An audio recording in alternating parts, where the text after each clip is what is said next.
Muy buenas noches. Seguimos con el programa Tertulia Teológica. En esta noche estamos respondiendo a una pregunta o a un debate que se está haciendo en relación a esta pregunta. ¿Está bien decir que el Hijo es subordinado eternamente al Padre? Tertulia Teológica es un programa original de la Iglesia Bautista El Redentor en Bogotá, Colombia. Joel, entonces seguimos con la disertación o el análisis. Sí, entonces estábamos diciendo que Gallagher saca dos implicaciones acerca de lo que se está enseñando, ¿sí? Si lo que se está enseñando por Grudem y Ware es lo correcto, entonces la Iglesia, en sus confesiones y credos, a Gallagher le parece, ha estado adorando un ídolo por siglos, porque no lo ha entendido bien. Pero él dice, si ellos están equivocados, entonces están inventando un Dios nuevo. Eso es algo muy fuerte para decir. Eso es lo que hizo estallar la controversia, porque él dijo, o sea, o es uno o es el otro, y necesitamos tener claridad. Entonces parte del debate ha sido que la gente ha dicho de Gallagher que está hablando demasiado fuerte, que no hay que empezar así. Pero la verdad, la enseñanza ha estado ahí por mucho tiempo y él verdaderamente cree esto y lo hace porque es un pastor con responsabilidades. Gallagher dice, para que uno en la Trinidad se someta a otro, tenemos que creer que existen dos mentes en Dios, por lo menos, dos voluntades, dos poderes. Y él pregunta, ¿la mente, la voluntad y el poder son propiedades de una persona o son propiedades de una naturaleza? Ahí el tema se vuelve filosófico, pero necesariamente se vuelve filosófico porque hay que definir exactamente qué es una naturaleza, qué es una esencia y qué es una persona. Y además de una persona, no es cualquier persona, es una persona divina, que es distinta a la persona humana, porque las personas divinas todas gozan, las tres gozan una naturaleza. Eso no lo vemos en las personas humanas. Y entonces parte de esto es la pregunta, ¿la voluntad, la mente, los poderes son propiedades de una naturaleza del ser único de Dios o son propiedades de una persona? Y han habido controversias acerca de esto en la iglesia. En el siglo VII o VIII, no me acuerdo, estuvieron los monotelitas. Los monotelitas decían que Cristo tiene una sola voluntad. Y los sacaron como herejes. ¿Por qué? Porque Cristo tiene dos naturalezas. Y ahí la iglesia, en esa controversia, el argumento fue que una naturaleza debe tener una voluntad como propiedad. Entonces, si Dios tiene una naturaleza, solo tiene una voluntad. ¿Cómo se somete? Hay forma en que el Hijo se somete al Padre, pero en la economía, no dentro de la Trinidad adintra. O sea, el pensamiento clásico es que Jesús tiene dos voluntades. Sí, humana y divina. Es importante tener claro eso porque, por lo general, digamos, uno no maneja o no piensa de esa manera. Entonces, sí, yo no entendía esa controversia hasta hace poco. O sea, ¿qué influye? ¿Qué diferencia exacto. tiene decir? Pues toca sobre la simplicidad divina, que Dios es uno, es simple. Y por Listo. eso es importante afirmarlo. Entonces, vamos a saltar un poco aquí lo que tengo de Gallagher, que ya creo que entendemos lo que dice. Él dice, están reinventándose a Dios, está diciendo, están negando las escrituras. Él dice, esto va a llevar a ajustes incrementales que van a tener consecuencias para la fe tarde o temprano, ¿sí? La trayectoria de lo que estamos diciendo no nos va a llevar a la sana teología. Entonces, ese básicamente es lo que él dice. Él salió con el junio 3, fue cuando salió con la primera parte. En la segunda parte de lo que salió el junio 6, habla un poco más, pero ya hemos, creo, hablado de eso. Eso es lo que hace Gallagher.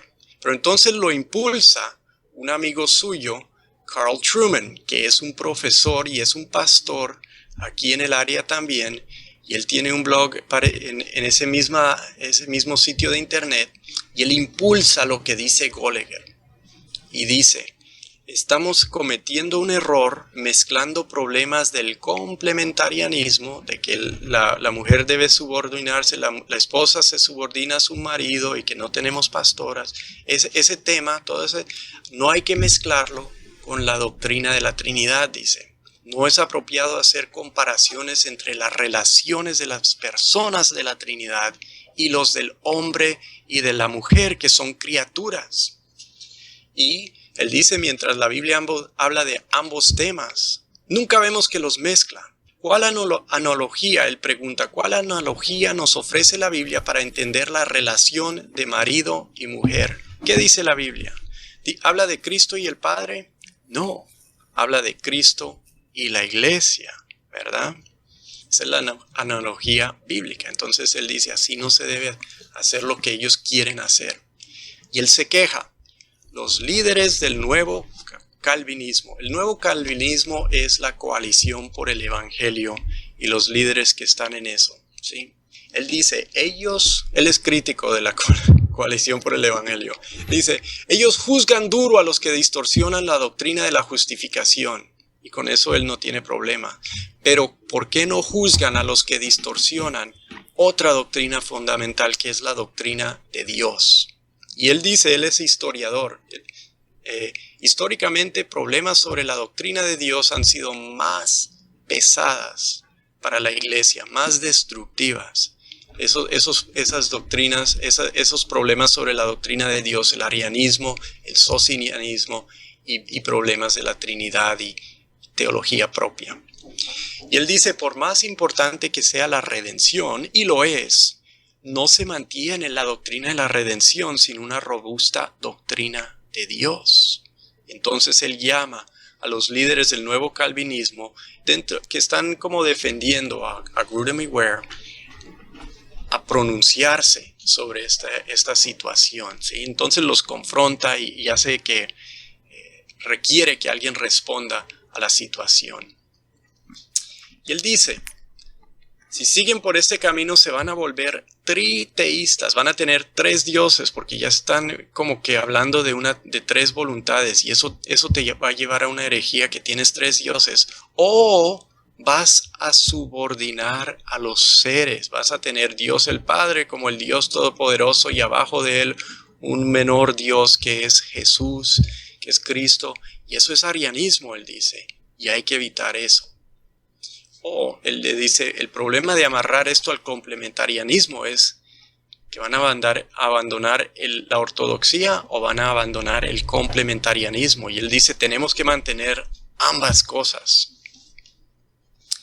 Entonces, esa es la segunda parte. Ahí me surge una pregunta. Sí. El hermano manifiesta que es un peligro, que puede afectar pues la doctrina de la Trinidad, que puede de alguna manera hacer un triteísmo, o sea, tres dioses. Pero la pregunta sería, si lleva 20 años, ¿por qué no ha pasado nada?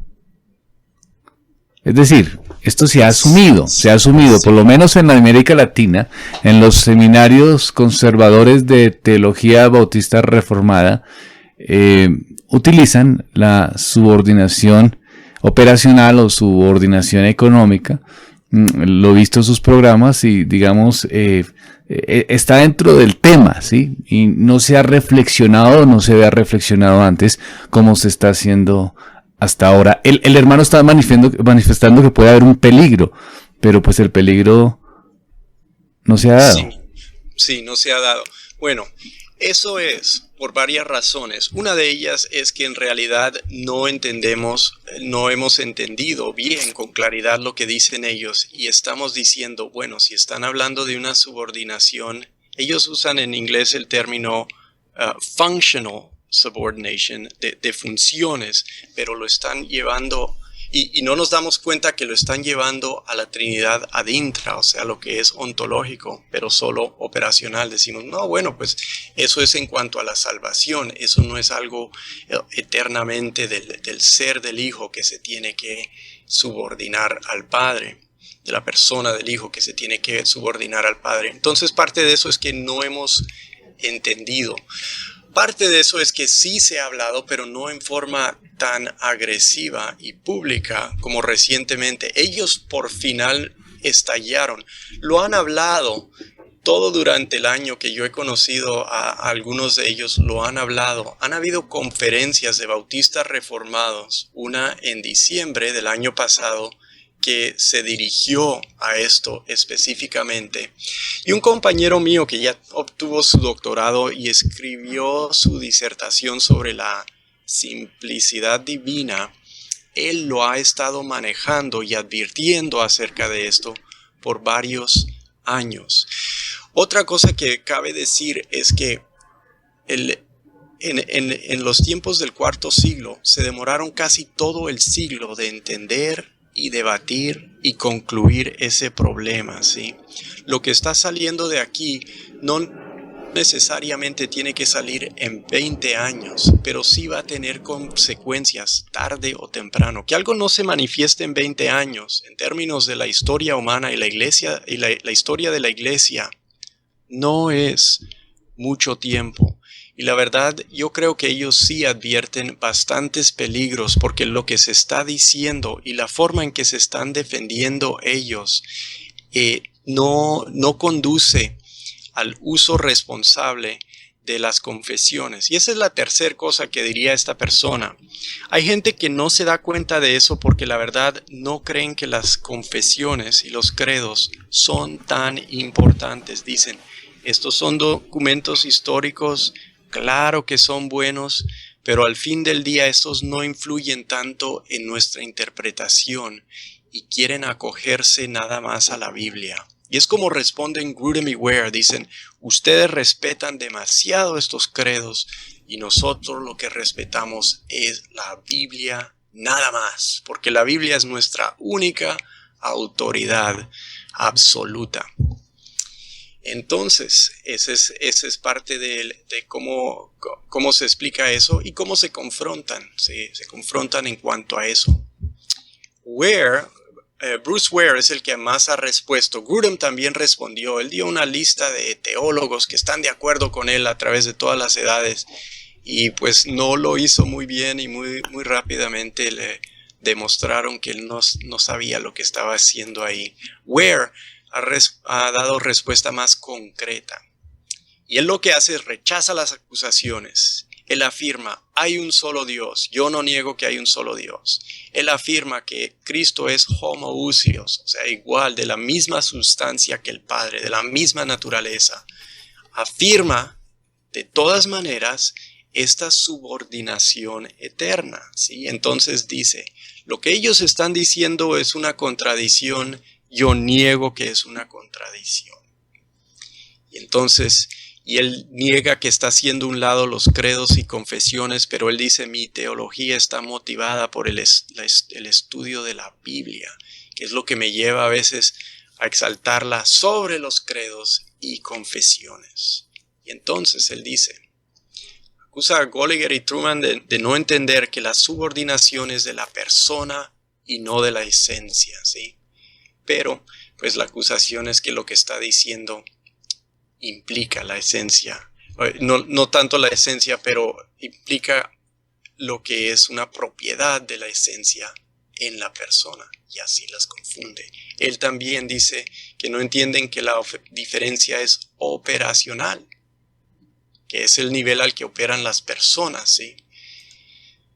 Él dice que Hebreos 1:3 muestra que el Padre es principal. Y él dice, el Padre siempre recibe la gloria. El Padre manda en la Trinidad. Que eso ya me parece es obviamente un poco, o sea, demasiado. No afirma la igualdad de las personas. Y él dice que la Biblia siempre muestra que cuando hay actividad divina, el Padre es el principal. Manda, decida, ordena, y el Hijo y el Espíritu son agentes de esa actividad. Ellos siempre obedecen. Entonces, me gustaría leer algo que escribió Gerson, David, en la pregunta que hicimos en las redes sociales, y que de alguna manera nos habla tiene como esta posición de Grudem. Dice lo siguiente: quiero expresar mi opinión. Apoyándome en un sermón que le escuché a John Piper, entiendo que la subordinación entre el Padre, el Hijo y el Espíritu Santo es eterna, y no solo surgió en relación al plan de redención. Si estudiamos detalladamente en la Biblia la relación que existe entre las tres personas de la Trinidad, lo primero que encontramos es una armonía perfecta y un amor perfecto. Luego de esto encontramos una subordinación evidente del Hijo hacia el Padre y del Espíritu Santo hacia el Hijo y el Padre. La revelación de esta realidad es mucho más clara cuando el Hijo inicia su ministerio. Jesús habla muchas veces como el Padre a través de todo el Antiguo Testamento, lo glorifica a Él y luego establece como propósito principal de su ministerio y su vida el hecho de que Él ha venido a glorificar al Padre.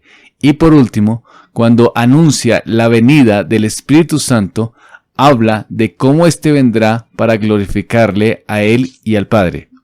De todo esto podemos concluir que el Padre existe en función de dar gloria al Hijo y al Espíritu Santo. El Hijo existe en función de dar gloria al Padre y al Espíritu Santo. Y el Espíritu Santo existe en función de dar gloria al Hijo y al Padre. Entonces, cuando hablamos de una subordinación eterna, es una subordinación voluntaria en función de glorificarse a sí mismos eternamente. Eso, o sea, en la última parte estoy del todo de acuerdo. Se glorifican porque se aman y quieren ver, o sea, la gloria el uno del otro. Pero eso no implica ninguna subordinación. Si la subordinación es voluntaria, está diciendo que tienen tres voluntades. Que la voluntad del Padre es glorificar al Hijo, que la voluntad del Hijo es glorificar al Padre. O sea, ¿en qué sentido voluntario? Ahí tenemos que hablar con mucho cuidado, porque no queremos decir que Dios tiene tres voluntades, ¿sí? Pero ese es el debate. Y en cuanto a lo primero que dijo que se ve muy claramente cuando Cristo es encarnado en su misión, pues obviamente porque no es algo ad intra, es ad extra, es algo de la operación. Y esa subordinación que vemos se puede explicar todo en términos operacionales o económicos, la terminología que estaba manejando antes. Muy bien, sigamos, Joel. Ok, entonces, ¿dónde vamos? Que acusaba a Gallagher y Truman de no entender, pero él se manifiesta, me parece a mí, cuando les dice a ellos que no entienden lo que él está diciendo. Yo creo que él se manifiesta que realmente no entiende bien la terminología, y él dice que él parece creer que si él simplemente afirma algo y usa las palabras para decir lo que él quiere decir, entonces hay que tomarlo así. Pero ellos están diciendo, es que esas palabras, los credos, las confesiones, las usan para decir cosas distintas, ¿sí? Y después de un rato lo que dijeron fue, mire, lo que queremos saber es si tú afirmas la cristología, la doctrina de la Trinidad clásicamente formulada en los credos y las confesiones. Y él básicamente dijo, pues sí, pero ustedes me dicen que no, pero o sea, yo estoy con la Biblia y ustedes quizás están con los credos. Me pareció una concesión ahí. Entonces, él lo que dijo, perdón que me perdí aquí en mi bosquejo. Entonces él dijo eso, que no lo están entendiendo. Respondieron a él, respondió Truman y le dijo, no es suficiente afirmar homoousios, porque eso que son de la misma sustancia. Eso es lo que afirmaron en 325, pero eso lo afirmaron gente que tenían simpatías arianas. Eusebio de Cesarea, Cesarea, Eusebio de Nicomedia, que son líderes en cierta forma del movimiento ariano, especialmente Eusebio de Nicomedia. Ellos afirmaron el credo de Nicea en 325. Por eso se modificó para tener la generación eterna del Hijo en 381. Y él dice, no es suficiente afirmar lo que Ware está diciendo, él no está entendiendo la historia de esto. Y está dejando aparte una parte importante, porque Ware sí había dicho en un momento que él creía que la engendración eterna del Hijo es bastante especulativa, es lo que dijo él. Se basa en bastante especulación y entonces por eso no es bíblico. Yo veo ahí lo que está surgiendo, es un biblicismo, ¿sí? Así le llamamos en inglés. No sé si tengo bien la palabra en español. Está bien utilizada. El biblicismo es cuando decimos, la Biblia es mi única autoridad absolutamente y no tengo otras. Nosotros no queremos decirlo en forma tan radical.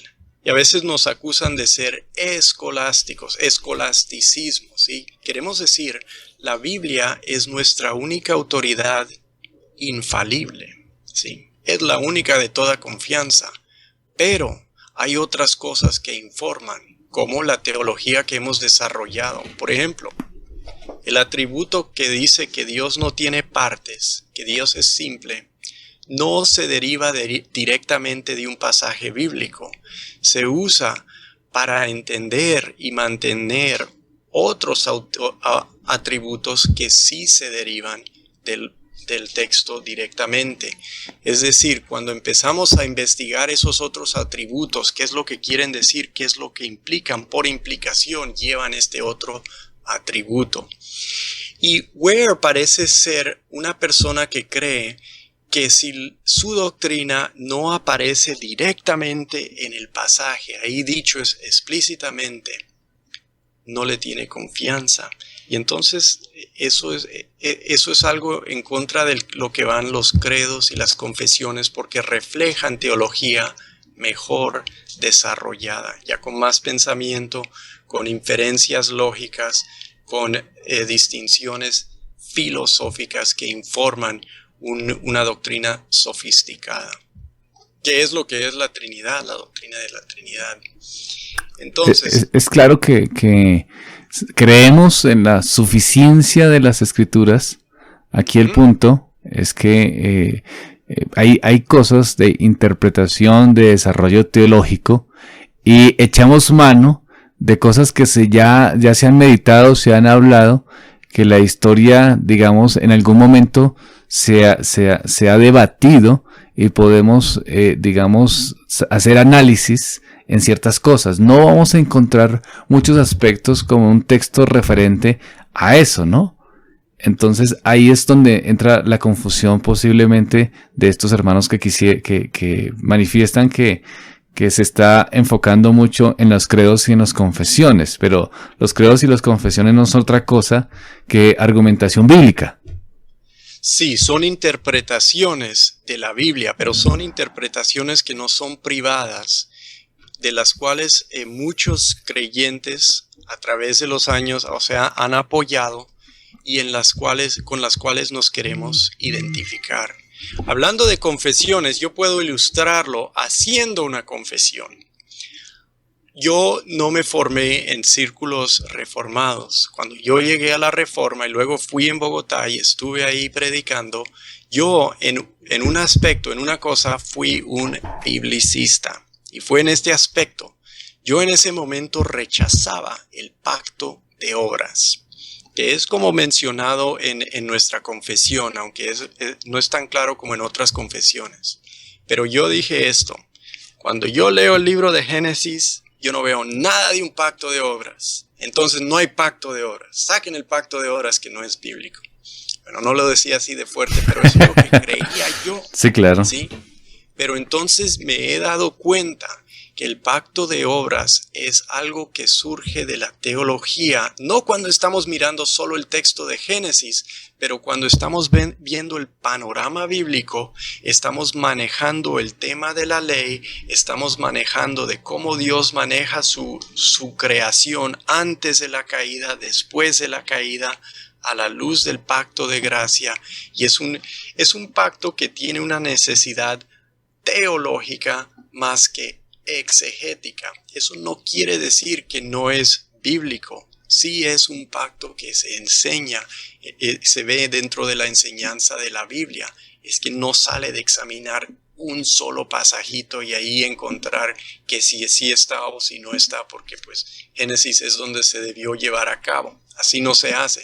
Eso es un biblicismo que yo cometía, que gracias a Dios, y parte es, o sea, lo veo con más claridad gracias a esta controversia, pero lo vi también estudiando en el semestre acerca de estas cosas y los presbiterianos escoceses que me ayudaron con eso. Qué bueno. Eso es lo que está haciendo Ware. Eso es lo que él hace acerca de Joel, antes nos falta realmente poco para terminar, entonces los oyentes están haciendo algunas preguntas. Vamos a hacer lo siguiente, coloquen sus preguntas con tranquilidad. Falta un poco, realmente es poco lo que falta, entonces vamos a terminar y al final respondemos las preguntas. Termine, por favor, Joel, la parte. Entonces, yo creo que eso es suficiente acerca de la respuesta que dan. Yo creo que el tema ha quedado claro. En cuanto a la cronología de este debate que ha sucedido, historiadores eminentes se han pronunciado, suelen apoyar a Gallagher y Truman. El presidente del Seminario Bautista del Sur, donde enseña Ware, ha castigado a Gallagher y Truman, pero yo creo que ha mostrado que no se pronunció antes de entender la situación en la forma de decirlo. Entonces ha habido también como conmoción, pero en general ese es el tema. El tema es un enfrentamiento entre un biblicismo por un lado y lo que se puede llamar un escolasticismo, o yo preferiría llamar un confesionalismo, o sea que las confesiones y los credos, la teología desarrollada debe controlar nuestra interpretación. Y el peligro es, para mí la lección es, el peligro es, si no controlan nuestra interpretación de la Biblia, si no interpretamos juntos con otros del pasado, vamos a ser menos informados que ellos y nuestra teología va a ser inferior a lo que puede ser. Por lo menos para mí esto ha sido la gran lección acerca de este debate hasta el momento. ¿Terminamos ahí o falta...? No creo que falta, o sea, podríamos decir más, pero siento que me voy a repetir. Si la gente tiene preguntas, mejor clarificar eso. Listo, entonces arranquemos con las preguntas. Vamos a preguntar, vamos a exponer las preguntas que se han dado en el transcurso, que no se ha manifestado, que no las he leído. Arlington dice, si Gruden quiere explicar la subordinación de la mujer, el hombre en términos de la subordinación eterna del Hijo al Padre, ¿no generaría el problema teológico que asumiría que el matrimonio no fuera hasta la muerte, sino que tenga un carácter eterno? No necesariamente, sí podría ser un problema, pero la idea es que el hombre eternamente es superior a la mujer, y pues eso también me parece... No sé cómo responder a eso, porque la verdad no es un tema que yo manejo mucho, pero me parece que es meterle algo, pues, que ya lleva más allá de lo que es el problema. Sí es un problema comparar lo que son las personas divinas con lo que es el ser humano y tratar de entender a Dios en términos que realmente son humanos, la subordinación de la esposa al marido, o el tema de quién va a ser un líder en la iglesia. Listo. Franklin dice lo siguiente. ¿Cuál es la posición de los teólogos ante pasajes de la Biblia que muestran que Cristo es Dios y no deja ver subordinación del Hijo? Como Juan 8:58, Jesús les dijo, en verdad os digo, antes que Abraham naciera, yo soy. O Romanos 9:5, de quienes son los patriarcas y de los cuales, según la carne, vino Cristo, el cual es Dios sobre todas las cosas, bendito por los siglos. Amén. Ellos dirían que no niegan eso. Sí, ellos dicen, lo que ellos están diciendo no va a tocar la esencia de Dios, solo va a tocar las relaciones de las personas dentro de la Trinidad, entonces nunca va a influir eso. Pero el tema es, ¿es posible afirmar ambas cosas o están afirmando ya algo contradictorio? Eso es la acusación que se hace. Muy bien. Claudia dice lo siguiente. O pregunta, pero cuando decimos que es un Dios en tres personas, ¿no estamos diciendo que son tres voluntades en perfecta comunión? No, no lo estamos diciendo. Y eso es porque algo muy complejo. O sea, esto sí, no me atrevería a tratar de explicarlo por radio. Pero tenemos una doctrina en nuestra confesión y es una doctrina cristiana histórica. Hasta estamos de acuerdo en esto con la Iglesia Católica acerca de la Trinidad. Y es la doctrina que Dios no tiene partes, que Dios es simple, ¿sí? Y tenemos que mantener una voluntad o tenemos en esencia tres dioses. Y ese es un problema. Pero es una buena pregunta porque es la esencia del debate. ¿Qué podemos decir es una propiedad de una naturaleza, de la naturaleza de Dios, del ser divino? ¿Qué podemos decir que es una propiedad de eso? ¿Y qué podemos decir es una propiedad de la persona? Y resulta que tenemos muchos atributos, muchas cosas que decimos son propiedades de la naturaleza. Pero hay muy pocas cosas que decimos de la persona. Lo que dijimos antes, hay uno que engendra, hay uno que es engendrado y hay uno que procede tanto del que engendra como del que es engendrado. Eso distingue las personas. De hecho, la palabra persona, el concepto de la personalidad, se la tuvieron que inventar los cristianos para describir esto, y eso fue parte del problema. No existía la palabra persona en latín. En griego usaban una palabra que quería decir demasiado. Usaban la palabra hypostasis, y a veces se confundían los que hablaban con ellos porque decían, es que si dices que hay tres hypostasis, como diciendo tres personas, ellos pensaban que querían decir tres dioses, porque así se podía usar la palabra. Tuvieron que reducir la palabra a un significado, tuvieron que inventar la palabra persona. Tertuliano fue el primero que la usó para acomodar el concepto de qué está ocurriendo en esto de que nos está revelando la Biblia. Siguiente pregunta. Al fin no me quedó claro si la mente, la voluntad y el poder son propiedades de la naturaleza o de las personas. De la naturaleza.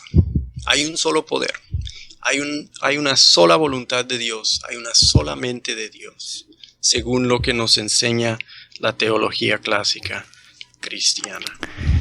Y última, Edwin dice, en el argumento se está tomando la palabra subordinación con implicación de inferioridad.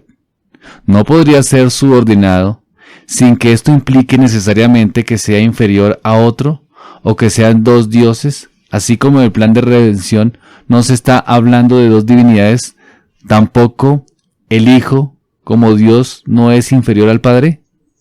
Pues ese es el tema del debate. O sea, están diciendo por un lado que sí y están diciendo por un lado que no. ¿Y quién es el que tiene la razón? Sí. Este debate se va a seguir dando, yo creo, en publicaciones, en predicaciones, en charlas, en conferencias.